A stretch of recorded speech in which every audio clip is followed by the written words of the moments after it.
උදේ දෙසැම්බර් 17 2025 විද්‍යාලංකාර ඉස්කෝලේ ළඟ කහහිරක් මත අපරක්ෂාකාරී රියදුරුගේ බලන්න ඔන්න මෙතන මේ ළමයාව යට වුණා.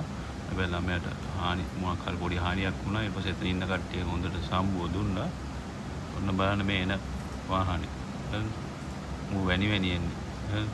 වැනි ඇවිල්ලා කොහමද ළමයා යට ගෙරුවා පොඩ්ඩක්. දෙසැම්බර් 17 2025 විද්‍යාලංකාර ඉස්කෝලේ ළඟ.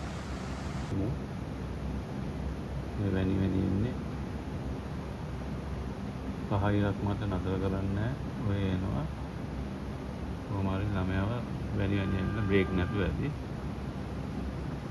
මීගමුවේ දෙසැම්බර් 17 උදේ 4 විතර මීගමුවේ විද්‍යාලංකාර ඉස්කෝලේ එක පාංගඩ හන්දියෙන් ඇතුළේ ගන්න වැනි එනවා කොහොම හරි අපේ වාහනේ බෙවුණා ඒ වුණාට ඉතින් අර පොඩි ළමයාව පොඩ්ඩක් යට වුණා